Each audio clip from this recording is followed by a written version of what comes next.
YouTube, we are here today to do a Stone Cold Gaming chat, and today's topic is football, and not just any football, the only kind of football that gamers ever care about, Madden football. Now, we're going back, way back to 1988, when John Madden Football was released for the SNES. It was also released for the Sega Genesis. It also saw a debut on DOS, the old Microsoft Windows program. As you can see here, John Madden's face is realistically moving in the corner, and he's saying, "I made a football game." Now, and then the credits scroll. Back in the day, this was made by EA Sports Network, which is the old name for EA Sports.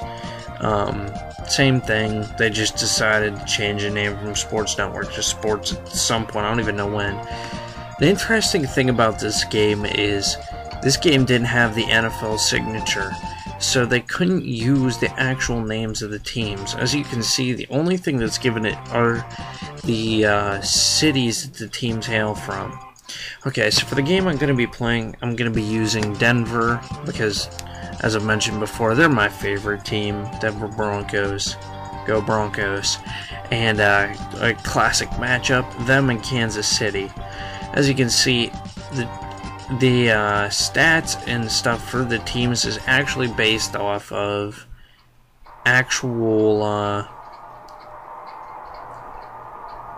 stats from the teams, even though they couldn't say Broncos and Kansas City Chiefs and then give names to the players and stuff.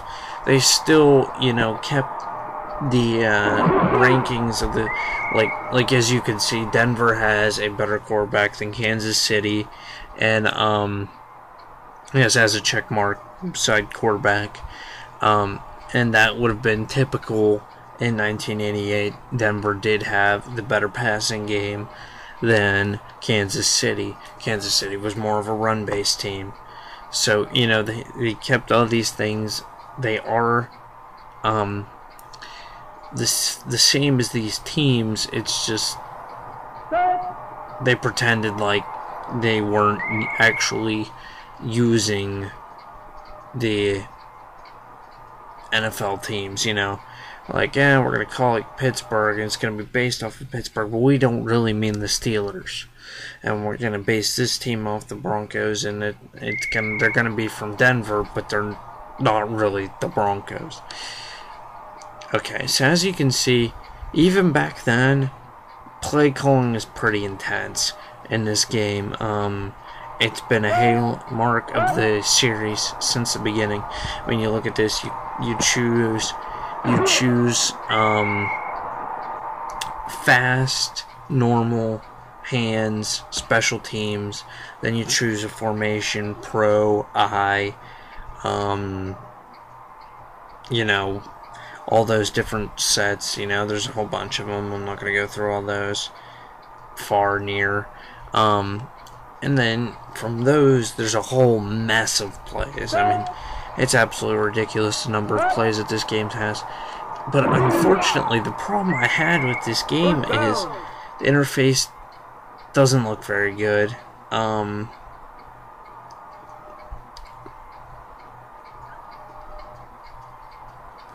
It has some problems in being able to tell whether the play is a pass or run.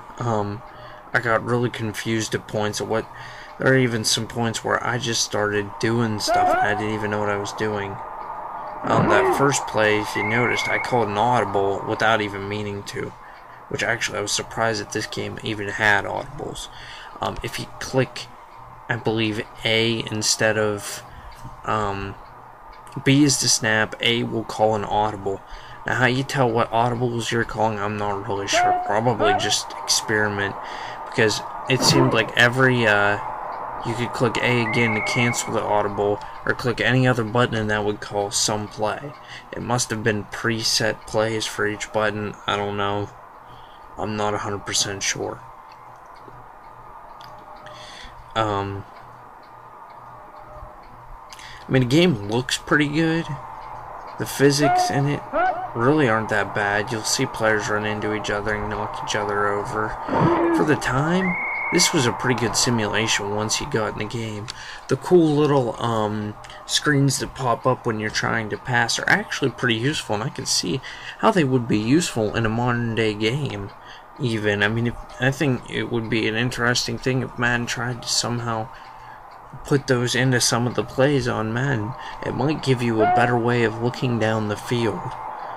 Though, admittedly, in newer Madden games, it's not as big a problem as it is in this one. But there still are times where you can't see some of your receivers on, like, 2012, which is the Madden I play the most now. I haven't played 13 yet. I've heard horrible things about it, so I don't plan on getting it. But I have played 12 quite a bit, and I do sometimes have some troubles where, like, if I'm throwing to a receiver that's near the sidelines, sometimes I have to run towards the receiver to be able to see them.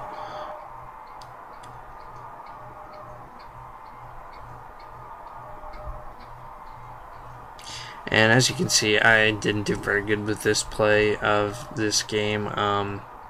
In fact, to be honest, I did pretty bad. Pretty ugly at some points. But in my defense, it was really freaking hard to play this game. I mean, it's just not that easy. And here pretty soon I'm gonna get smashed. I thought that was a passing play. Apparently it was some sort of quarterback draw or something. I'm not really even sure. And so I'm like waiting for the passing screens to pull up so I can toss the pass, and they never show up, and I get sacked into oblivion. And 4th and 29, not looking very good for me. Also, one thing I haven't mentioned was the amount that you could change a game. You could change the amount of time a game was played. You could change all kinds of different. There was sudden death. There was playoffs. There was regular season. There was preseason. There was all kinds of different settings for what the game would be when you played. As far as that, it's pretty advanced. Now, there's not any real like franchise mode or even just full season mode or anything like that in this game. So in that regard, this game doesn't offer a whole lot. So, I mean, for sports emulation of the time, this was pretty advanced. This was some pretty cool stuff. And I can imagine playing this during that time, I would have thought it was pretty sweet. So it's no surprise that Madden got pretty popular. At least not to me. You know, I don't see any surprise to it at all.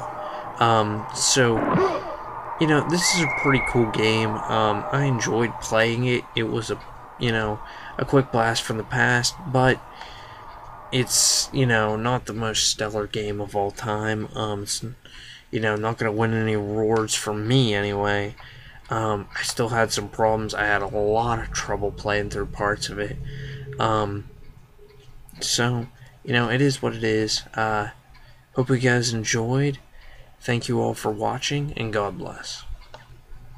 One last thing before I go. I posted a review of this game in the description below. So if you guys want to see what I gave it a score out of 100. So just check that out. If you just want to know without having to look, I gave it an 83. I based that off the graphics, off the gameplay, and off of the overall experience and how it was for its time. Alright, thank you guys for watching. God bless.